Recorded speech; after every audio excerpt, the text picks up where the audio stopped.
नमस्कार जी, राम राम दोस्तों। आपके अपने YouTube channel Hansraj Saran GK में स्वागत है, अभिनंदन है। जैसा कि दोस्तों आप थंबनेल में देख पा रहे होंगे, हम 1857 की क्रांति जो अब तक ये अपना अंतिम वीडियो होगा कि जिसमें जो राजपूताना के शासक थे उनका जो क्या भूमिका रही थी, वह राजपूताना के शासकों को लेकर कुछ तथ्य उनके बारे में चर्चा करने जा रहे हैं।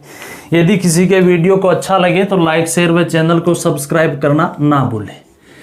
यदि हमें क्रांति के दौरान राजपूताना के शासकों के कुछ तथ्य जानने तो उससे पहले हमें जानना होगा कि राजपूताना के शासक कौन कौन थे। तो यहाँ थी साहब बीकानेर, और बीकानेर का शासक कौन था? सरदार सिंह। कौन होता है? सरदार सिंह। उसके बाद में है यहाँ पे जैसलमेर, और जैसलमेर का क्रांति के दौरान शासक था रणजीत सिंह।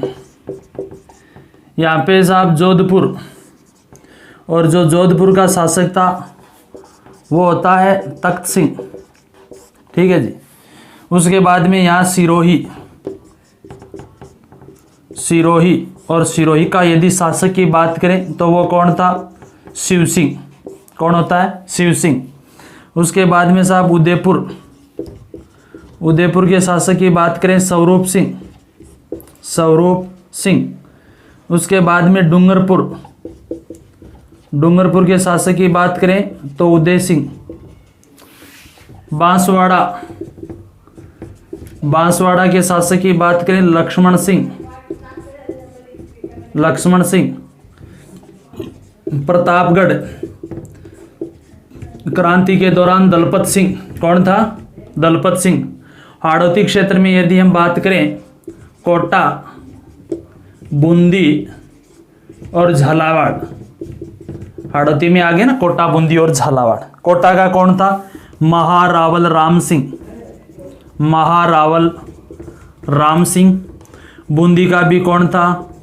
राम सिंह था शासक। झालावाड़ का कौन था? पृथ्वी सिंह था। ठीक है जी। उसके बाद में यहाँ टोंक का नवाब था वजीरुद्दौला। कौन था साहब? वजीरुद्दौला। करौली का था मदनपाल सिंह। कौन था? मदनपाल सिंह। धौलपुर का था भगवान सिंह या भगवंत सिंह। कहाँ का है? धौलपुर का। भरतपुर का था साहब जसवंत सिंह खड़े को शासक था भरतपुर। उसके बाद में अलवर के यदि हम शासक की बात करें तो शासक था बन्ने सिंह। कहाँ का है? अलवर का।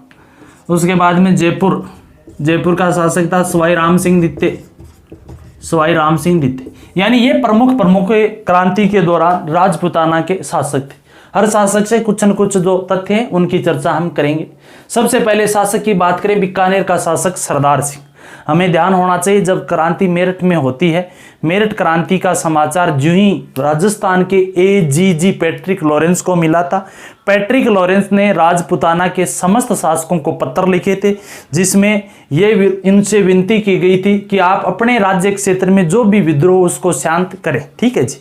या राजपूताना में जहां विद्रोह हो रहा उनको शांत करने में सहायता करें। परंतु बीकानेर का शासक जो सरदार सिंह था, सरदार सिंह ने केवल राजपूताना में ही सहयोग नहीं किया था। यदि बात करें राजपूताना में सहयोग यदि किया था तो सबसे बड़ा इनका योगदान है तांत्या टोपे को आत्मसमर्पण करवाना। यानी तांत्या टोपे को उनके 600 सैनिकों सहित सीकर में यदि किसी ने आत्मसमर्पण करवाया तो वो बीकानेर का शासक कौन होता? सरदार सिंह होता।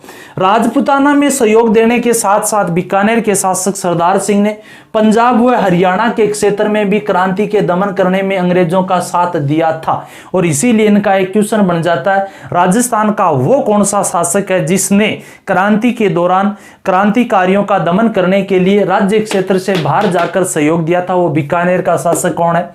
सरदार सिंह था। इसीलिए सरदार सिंह को अंग्रेजों ने क्या दिया था? टिब्बी परगना दिया था साहब। टिब्बी परगना हनुमानगढ़ का। तो एक तो हो गया ये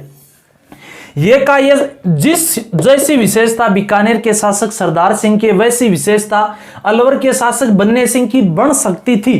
क्योंकि बन्ने सिंह ने आगरा में अपना तोपखाना भेजा था अंग्रेजों की सहायता के लिए। आगरा में कहा तोपखाना भेजता है बन्ने सिंह, परंतु वो तोपखाना अपने राज्य क्षेत्र से बाहर नहीं निकला था और अछनेरा भरतपुर के क्षेत्र में उस तोपखाने को लूट लिया जाता है क्रांतिकारियों के द्वारा। तो इसलिए बन्ने सिंह को नहीं कह सकते हैं कि राजपूत ये अपने राज्य क्षेत्र से बाहर जाकर अंग्रेजों का साथ दिया था। साथ देने की कोशिश जरूर की थी, परंतु क्रांतिकारियों ने उसकी कोशिश को असफल कर दिया था। ठीक है, उसके बाद में जोधपुर के शासक तख्त सिंह के बारे में अपन एरिनपुरा छावनी में पढ़ते हैं, आउवा में पढ़ते हैं। इनके जो सेनापति थे ओनाड सिंह वगैरह, एक राजमल जो लोडा था जिनको ये आउवा में भेजता है ठाकुर खुशहाल सिंह के दमन करने के लिए, परंतु ओनाड सिंह स्वयं मारा जाता है। कौन से युद्ध में? बिठोड़ा युद्ध में। वो आप काफी चर्चा अपन ने पीछे की है। ठीक है, उसके बाद में यदि मुख्य योगदान तो उदयपुर के शासक स्वरूप सिंह जो नीमच में क्रांति का दमन करने में योगदान देते हैं अंग्रेजों का। दूसरी बात करें तो स्वरूप सिंह वो शासक था जिसने क्रांतिकारियों के विरुद्ध में अंग्रेजों का साथ देते देते साथ में एक और काम किया था, अंग्रेजों को अपने राज्य में उदयपुर में शरण दी थी। कहां शरण दी थी? उदयपुर में शरण दी थी, पिछोला झील में। कहां साहब? पिछोला झील के जग मंदिर में। ठीक है, राजपुताना की एकमात्र रियासत थी शाहपुरा, जिसने अंग्रेजों के लिए अपनी रियासत के दरवाजे बंद कर दिए थे। ठीक है, क्रांतिकारियों को लिए खोले थे, अंग्रेजों के लिए बंद कर दिए थे, वो थी शाहपुरा। उसके बाद में डूंगरपुर का शासक कौन है साहब? उदय सिंह है। और डूंगरपुर का शासक उदय सिंह वो बंदा होता है जिसने भीलों पर नियंत्रण पाने में काफी सफलता की थी। यदि किसी ने भील सैनिकों पर या भील क्रांतिकारियों पर सर्वाधिक नियंत्रण किया था तो वो डूंगरपुर का शासक था साहब। कौन? उदय सिंह होता है। ठीक है, लक्ष्मणगढ़ जो सॉरी बांसवाड़ा का शासक जो लक्ष्मण सिंह है, लक्ष्मण सिंह के बारे में ये तथ्य है कि लक्ष्मण सिंह को तांत्या टोपे ने पराजित किया था और बांसवाड़ा पर अधिकार किया था। इसने किसने? तांत्या टोपे ने। और तांत्या टोपे ने राजपुताना की 2 रियासतों पर अधिकार किया था, एक बांसवाड़ा पर और एक झालावाड़ पर, और झालावाड़ के शासक पृथ्वी सिंह को पराजित करके।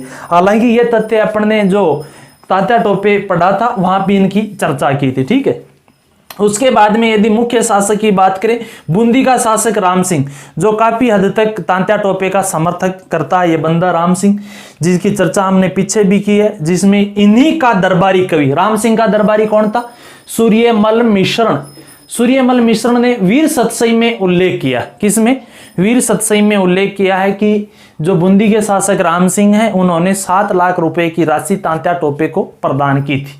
सूर्यमल मिश्रण की वीर सतसई भी इनकी है, वंश भास्कर भी इनकी है, छंदमयुग भी इनकी है, बलवंत विलास इनकी है, राम रन जाट इनकी है, सती रासो है वो भी किनकी है? इन्हीं की है। ठीक है, सूर्यमल मिश्रण की, जिनकी चर्चा हम पीछे कर चुके हैं ऑलरेडी।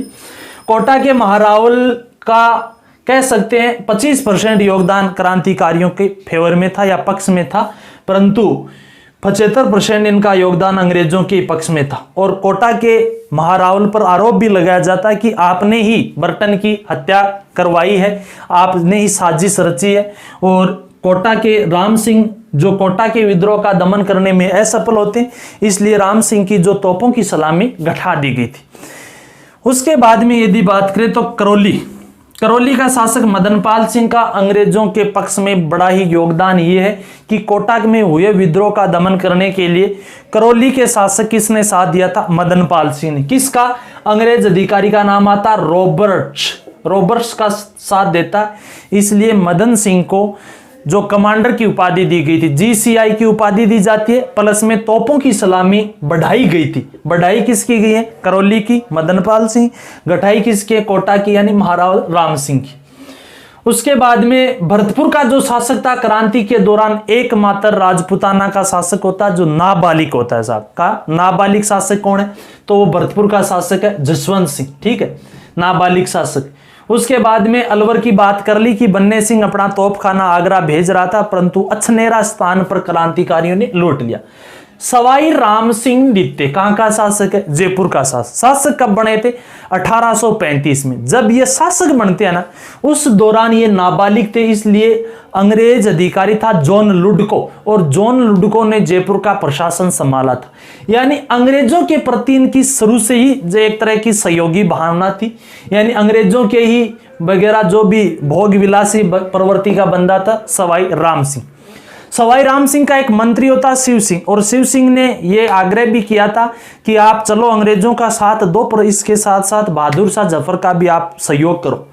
उसके अलावा इनके और मंत्री का नाम आता है शिव सिंह ने। शिव सिंह ने क्या कहा, अंग्रेजों का भी साथ दो, साथ में और किसका दो, बहादुर शाह जफर का भी आप साथ करो, जो क्रांति के नेता हैं।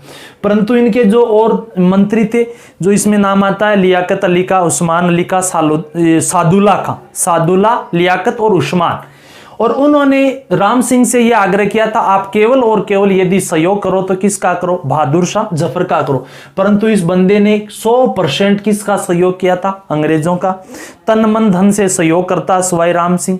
यहां सवाई राम सिंह नहीं, जयपुर तो एकमात्र वो रियासत है राजस्थान की जहां की जनता ने भी किसका साथ दिया था साहब, जहां की जनता ने अंग्रेजों का साथ दिया था। और अपन जो पढ़ते हैं, जैसे नसीराबाद छावनी में जब विद्रोह होता है 28 मई को, वो सैनिक दिल्ली की ओर कूच करते हैं। उस दौरान उनका पीछा हितकोट व वाल्टर ने किया था, नसीराबाद छावनी के सैनिकों का।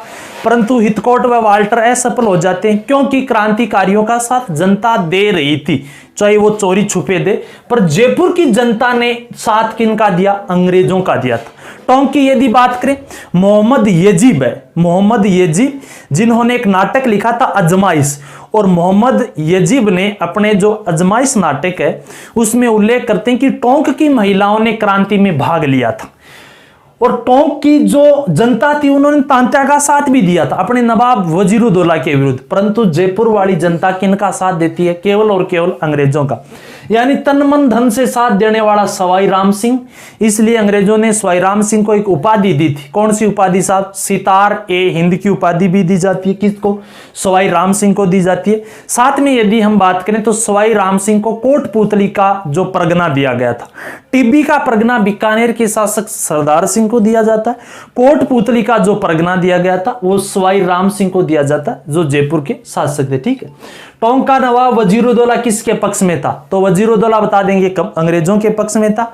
हालांकि वजीरुद्दौला का एक मामा होता है मीर आलम, वो क्रांतिकारियों के पक्ष में था। और जब देवली छावनी के नीमच छावनी के क्रांतिकारी देवली में विद्रोह करते हुए टोंक पहुंचते हैं ना, तब वजीरुद्दौला के मामा मीर आलम ने उनका नेतृत्व किया था। हालांकि इनके अलावा जो टोंक रियासत का एक पालोदा का जागीरदार होता, ठिकानेदार पालोदा का, और उसका नाम था गुलाम मोइनुद्दीन। और पालोदा ठिकाने गुलाम मोइनुद्दीन जो बहादुर शाह जफर को सहायता देने के लिए दिल्ली भी अपनी सेना लेकर गए थे। इसके अलावा जो टोंक का एक अन्य और जो जागीरदार था नासिर मोहम्मद खां, कौन, नासिर मोहम्मद खां, जिनने तांत्या टोपे का साथ दिया था। और वो अपन चर्चा पहले भी कर चुके हैं कि मोहम्मद येजीब के नाटक अजमाइश से ये जानकारी मिलती है कि टोंक की महिलाएं जो थी ना, महिलाओं ने भी किनका साथ दिया था, क्रांतिकारियों का, या कह सकते हैं महिलाओं ने भी क्रांति की थी। उसके बाद में यदि हम बात करें जो बच गया मेन झालावाड़ के पृथ्वी सिंह को पराजित किया था किसने, तांत्या टोपे ने पराजित किया था। यानी कहने का तात्पर्य क्रांति सफल हो सकती थी, परंतु क्रांतिकारियों का साथ राजपुताना के शासक व सामंत व जागीरदारों ने नहीं किया था। हालांकि ऐसे भी जागीरदार थे जो क्रांतिकारियों का सहयोग करते। सबसे बड़ा नाम आता सलूम्बर के केसरी सिंह का, जिन्होंने तांत्या का भी साथ दिया था, ठाकुर खुशहाल सिंह का भी साथ दिया था, और कोठारिया के रावत जोध सिंह का। ये दो बड़े नाम हैं जागीरदारों के जिन्होंने क्रांतिकारियों का सहयोग किया था। हालांकि इसके अलावा और भी जो ठिकानेदार जागीरदार थे जो मारवाड़ व मेवाड़ के, जैसे बेदला का बख्त सिंह था। बेदला का बख्त सिंह अंग्रेजों का समर्थक था। जब नीमच क्रांति में अपने विद्रोह के दमन की चर्चा करते हैं तब वहां पढ़ते हैं कि जो मेवाड़ का पॉलिटिकल एजेंट शावर्स, मेवाड़ का शासक स्वरूप सिंह और उसके साथ जाने वाला बेदला का बख्त सिंह था, जो अंग्रेजों का साथ देता, क्रांतिकारियों का दमन करता। उसके अलावा यदि बात करें आसोपा का चाहे शिवनाथ सिंह हो, आलनियावास का चाहे वो अजीत सिंह हो, चाहे वो कोठारिया का रावत जोध सिंह हो, चाहे पृथ्वी सिंह जो स्वयं ठाकुर खुशहाल सिंह का भाई था, कहाँ का था, लांबिया का हो, चाहे बसावन का चांद सिंह हो, उन्होंने क्रांतिकारियों का साथ दिया था, जिनकी चर्चा हम आवा ठिकाने में विद्रोह वहां पर काफी की भी है। और ठाकुरों से यदि क्वेश्चन जो मारवाड़ में विद्रोह को लेकर यदि कोई क्वेश्चन पूछा जाएगा तो उन ठाकुरों को मिलान को लेकर जो सबसे टफ क्वेश्चन बनता है। हालांकि इनकी अपन ने चर्चा काफी की भी है वहां पर। यानी राजस्थान व भारत के संदर्भ में क्रांति जो अपनी कंप्लीट होती है यहाँ पर, और काफी विस्तार से जो चर्चा की गई है। यदि किसी को अच्छी लगी वीडियो तो लाइक शेयर व चैनल को सब्सक्राइब करना। जी धन्यवाद।